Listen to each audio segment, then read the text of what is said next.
Nah, pembahasan yang pertama yaitu mengenai pengertian analisis regresi dua variabel. Analisis regresi dua variabel adalah analisis regresi yang berkaitan dengan memperkirakan atau memprediksi hubungan variabel dependen dengan beberapa variabel independen.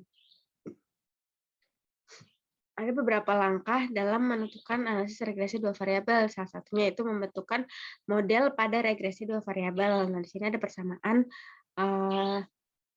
persamaannya yaitu Y sama dengan beta 0 ditambah beta 1 X1 ditambah beta 2 X2 tambah error. Y hat sama dengan beta 0 ditambah beta 1 X1 ditambah beta 2 X2. Y sama dengan Y hat plus error, maka error sama dengan Y min Y hat. Nah, beta 0, beta 1, dan beta 2 ini adalah merupakan nilai koefisien parameter.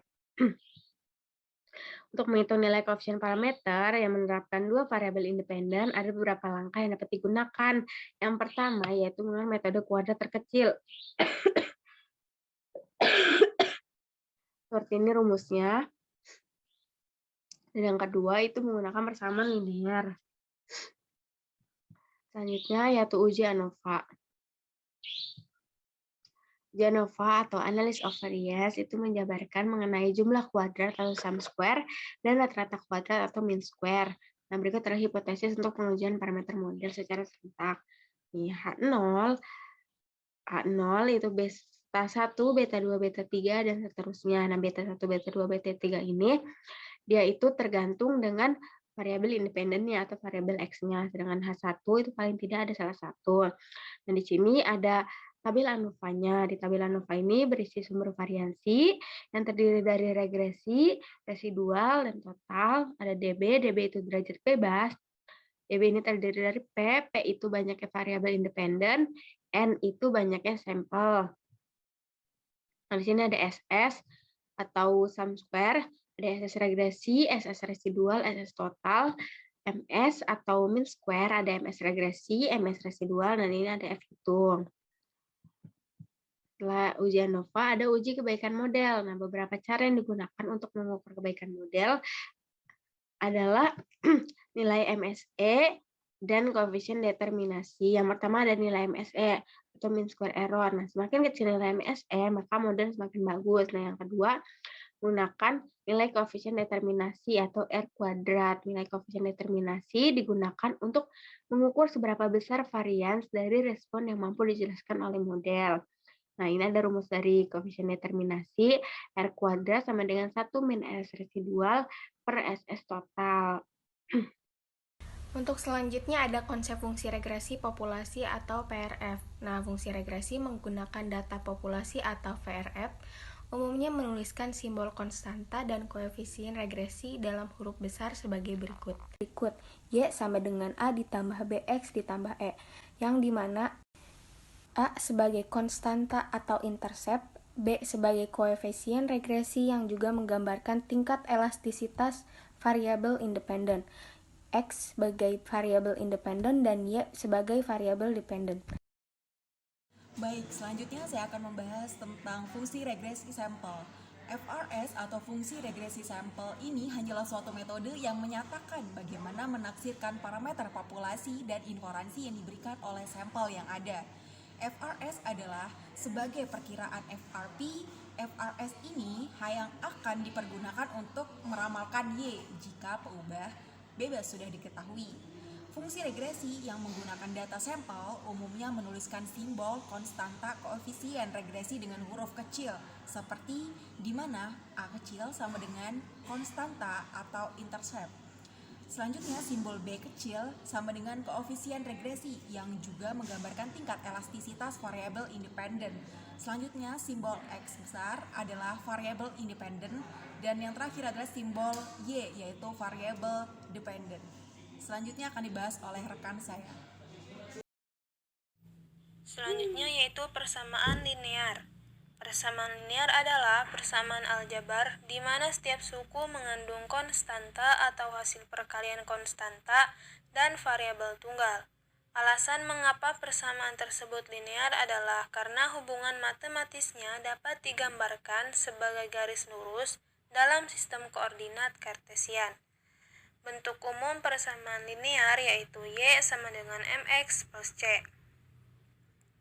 Persamaan linear dapat dibedakan menjadi dua, yaitu yang pertama regresi linear sederhana, yang artinya adalah analisis regresi yang hanya melibatkan dua variabel, yaitu satu variabel dependen atau terikat dan satu variabel independen atau bebas. Yang kedua yaitu analisis regresi berganda, adalah regresi yang melibatkan lebih dari dua variabel, yaitu satu variabel dependen atau terikat dan lebih dari satu variabel dependen atau bebas. Selanjutnya yaitu stokastik. Stokastik adalah himpunan variabel acak. Semua kemungkinan nilai yang dapat terjadi pada variabel acak X dalam kurung T disebut ruang keadaan atau state space. Satu nilai T dari T disebut indeks atau parameter waktu. Selanjutnya yaitu klasifikasi proses stokastik. Yang pertama yaitu proses stokastik dengan ruang parameter diskrit dan ruang keadaan diskrit. Contohnya yaitu banyaknya HP terjual di suatu toko per hari. Banyaknya HP yaitu menandakan ruang keadaan diskrit. Sedangkan toko per hari disebut dengan ruang parameter. Yang kedua yaitu proses stokastik dengan ruang parameter diskrit dan ruang keadaan kontinu. Contohnya, volume curah hujan tiap hari dalam 1 bulan. Volume curah hujan dinamakan ruang keadaan kontinu. Sedangkan tiap hari dalam 1 bulan dinamakan dengan ruang parameter diskrit. Selanjutnya yaitu proses stokastik dengan ruang parameter kontinu dan ruang keadaan diskrit. Contohnya banyaknya pengunjung toko P dalam interval dalam kurung 0, T. Dengan banyaknya pengunjung dinamakan dengan ruang keadaan diskrit dan dalam interval 0 dalam kurung T disebut dengan ruang parameter kontinu. Yang terakhir yaitu proses stokastik dengan ruang parameter kontinu dan ruang keadaan kontinu. Contohnya temperatur udara di Lagu Boti dalam interval dalam kurung 0, T. Pada analisis regresi dua variabel. Di sini ada contoh soal. Dalam satu kelas diambil 10 sampel mahasiswa untuk diukur apakah lama belajar dan jumlah buku referensi memberikan pengaruh terhadap hasil ujian. Berikut adalah datanya. Ada X1, ini adalah lama belajar, X2 adalah jumlah buku referensi, dan Y adalah hasil ujian. Berikut datanya. Maka dari sini dapat dikatakan bahwa X1 dan X2 adalah variabel independen dan Y adalah variabel dependennya.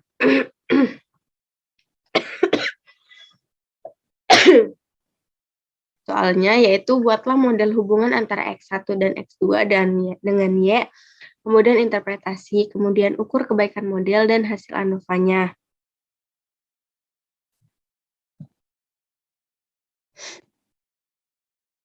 Nah, di sini ada judul pertanyaan penelitian dan hipotesis. Selanjutnya, kita buat tabel bantu supaya kita mudah untuk mencari datanya. Nah, di sini kita masukkan saja data yang di soal, X1, X2, dan Y, kita langsung masukkan. Nah, terus ada X1 kuadrat. X1 kuadrat ini didapat dari data di X1 kita kuadratkan. Jadi 2, pangkat 2, 4, 3 pangkat 2, 9, dan seterusnya. Lanjut X2 kuadrat itu sama saja, kita kuadratkan data yang ada di X2. 3 pangkat 2, 9, dan seterusnya. Nah, di sini ada X1 dikali X2. Kita langsung kalikan saja X1 dikali X2. 2 kali 3, 6, dan seterusnya. Nah, ini X1 kali Y. X1 dikali Y, 2 dikali 80, 160, dan seterusnya. X2 dikali Y, 3 dikali 80, 240, dan seterusnya. Setelah didapat nilai dari semua tabel, Terus kita jumlahkan per kolom. Oke, dari kolom X1 kita jumlahkan, didapat sigma X1 itu 20, dan sigma X2 itu 25, sigma Y itu 724, dan seterusnya. Setelah selesai, kita langsung ke proses pembentukan model. Nah, untuk proses pembentukan model tentunya kita harus mencari nilai dari beta 1, beta 2, dan beta 0. Nah, untuk mencari nilai beta 1, beta 2, dan beta 0, kita harus mencari nilai Q, S, P, dan U. Nah, ini rumus untuk mencari nilai PSTU dan Q. Untuk P, itu rumusnya sigma X1 kuadrat dikurangi sigma X1 dikuadratkan per N. Nah, terus bisa didapat, langsung aja masukin datanya, sigma X1 kuadrat itu ini, berarti sigma X1 kuadrat itu 52, 52 dikurangi sigma X1 itu adalah 20 terus dikuadratkan, dibagi 9, dibagi N itu 9, N itu total sampel. Nah, sampel di sini ada 9. 1, 2, 3, 4, 5, 6, 7, 8, 9 ya. Dan itu total sampel 9. Jadi bisa dari semua ini dijumlahkan itu hasilnya 7,556. Kita jadi tahu nilai P itu 7,556. Nah, yang lain juga sama, tinggal dimasukkan aja datanya semuanya. Nah, setelah didapat nilai P, S, T, U, dan Q, kita langsung masukkan ke rumus untuk mencari beta 1, beta 2, dan beta 0. Rumus beta 1 itu QS dikurangi TU dibagi PQ min U kuadrat. Nah, kita masukkan saja langsung semuanya. Bisa terus langsung didapat nilai beta 1 itu 5,899, nilai beta 2 itu 0,444, nilai beta 0 itu 66,124. Setelah nilai beta didapat, langsung dimasukkan ke persamaan ini, persamaan Y dan persamaan Y hat. Persamaan Y, seperti kita tahu, Y sama dengan beta 0 ditambah beta 1 X1 ditambah beta 2 X2 ditambah error. Sedangkan persamaan Y hat itu beta 0 ditambah beta 1 X1 ditambah beta 2 X2 tanpa error. Nah, langsung dimasukkan saja. Beta 0 6,124 ditambah beta 1 5,899 X1 langsung dipindah aja nggak apa-apa, ditambah beta 2 itu 0,444 X2 tambah E. Nah, untuk Y hat juga sama, tinggal dimasukkan saja. Setelah didapat persamaan pembentukan model, kita lanjut ke uji serentak yang menggunakan ANOVA, menggunakan cara ANOVA. Nih, di sini kita juga bikin tabel ya supaya membantu kita. Pertama, kita langsung masukin aja data data X1, X2, dan Y langsung masukkan. Terus selanjutnya Y hat. Y hat ini itu kita dapat dari persamaan ini, persamaan Y hat ini. Jadi untuk mencari nilai Y hat itu kan di sini persamaan Y hat-nya Y hat sama dengan 66,124 ditambah 5,889 X1 ditambah 0,444 X2. Nah, nilai X1 dan X2 itu diganti dari data di tabel ini. Kayak untuk Y hat yang ini, nilai Y hat yang 79,234 itu didapat dari memasukkan X12, X23 ke dalam sini. Jadi 66,124 ditambah 5,889, X1-nya kan tadi 2, jadi 5,889 dikali 2 ditambah 0,444, X2-nya tadi 3, berarti tinggal diganti 3, dikali 3 jadinya dijumlahkan. Hasilnya ini. Begitupun untuk data yang di bawahnya juga sama caranya. Sedangkan untuk nilai residual itu didapat dari nilai Y dikurangi nilai Y hat. Jadi 0,766 ini didapat dari 80 dikurangi 79,234, hasilnya 0,766. Dan seterusnya itu sama saja. Nah, untuk Y hat min Y bar kuadrat, itu Y hat kan datanya yang ini. Untuk Y bar itu dari nilai rata-rata Y. Dari data Y ini dicari nilai rata-ratanya, yaitu 80,444. Nah, untuk mencari Y hat min Y bar kuadrat, berarti untuk yang kolom yang pertama 1,4641 itu didapat dari 79,234 dikurangi 80,444, terus dikuadratkan di pangkat 2, hasilnya 1,4641. Begitupun untuk yang di bawahnya. Terus selanjutnya mencari nilai Y min Y bar kuadrat. Untuk Y itu sama aja nilai Y bar itu di sini kan rata-rata Y dikuadratkan, berarti 0,197136 ini didapat dari 80 dikurangi 80,444 dikuadratkan, hasilnya segini, dan seterusnya di bawahnya juga sama saja. Dan yang terakhir yaitu mencari nilai Y min Y hat pangkat 2. Itu didapat dari sini 80 dikurangi Y hat-nya 79,234 terus dikuadratkan, hasilnya 0,586756 dan seterusnya. Setelah didapat semua nilainya, untuk tabel yang Y hat min Y bar kuadrat itu kita jumlahkan mencari sigmanya. Jadi sigma Y hat min Y bar pangkat 2 itu 331,750116.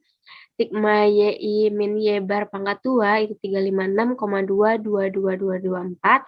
Untuk sigma Y min Y hat pangkat 2 itu 23,27034.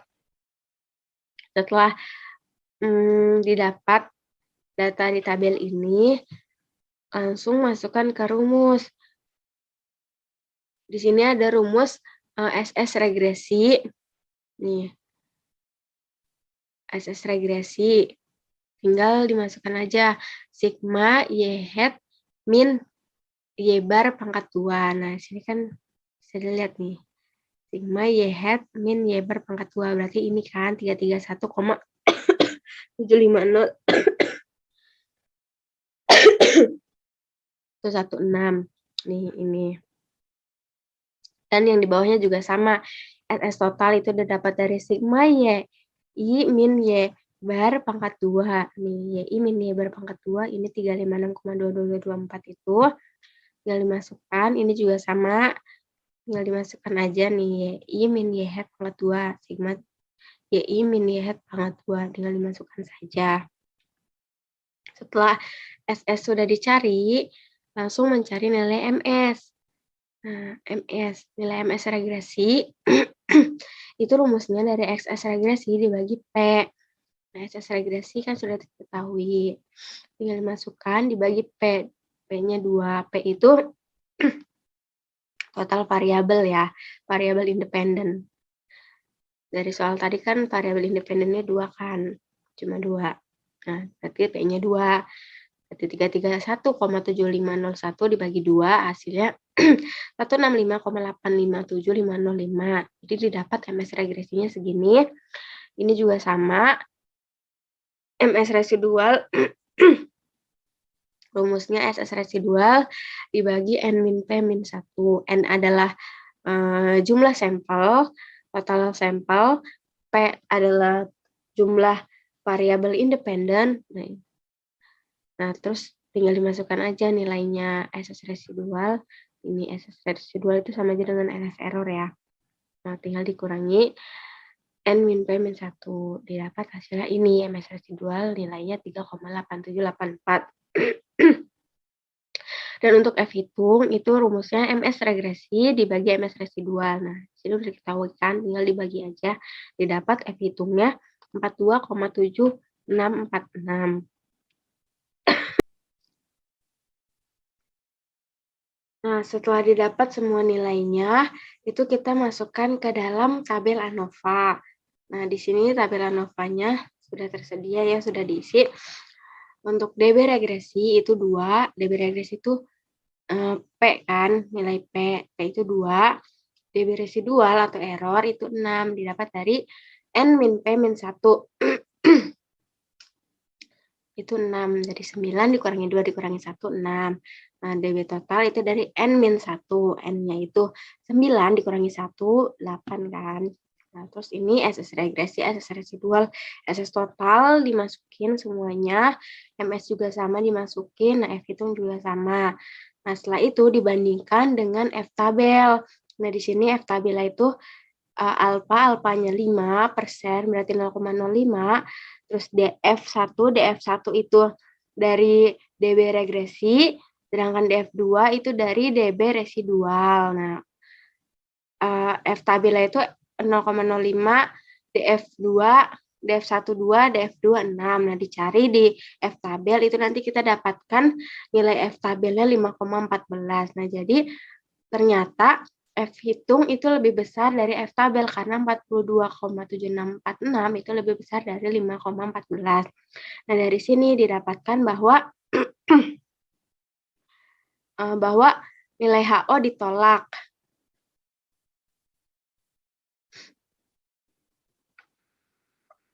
Jadi keputusannya itu H0 ditolak, bisa dikatakan bahwa terdapat salah satu variabel X yang berpengaruh secara signifikan terhadap variabel Y. Jadi di antara lama belajar dan jumlah banyaknya referensi, di antara salah satunya itu ada yang berpengaruh terhadap nilai hasil ujian.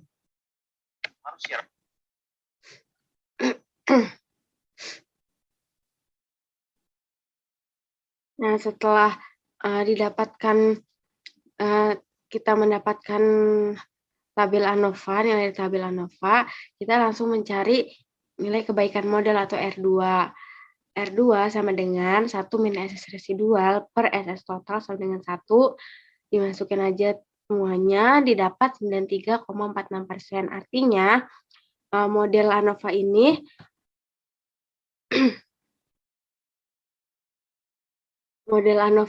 model ini mampu menjelaskan kondisi sebenarnya itu sebesar 93,46%. Cukup sekian penjelasan dari saya. Mohon maaf apabila ada kata-kata ataupun penjelasan saya yang kurang jelas ataupun yang salah mungkin. Cukup sekian, terima kasih.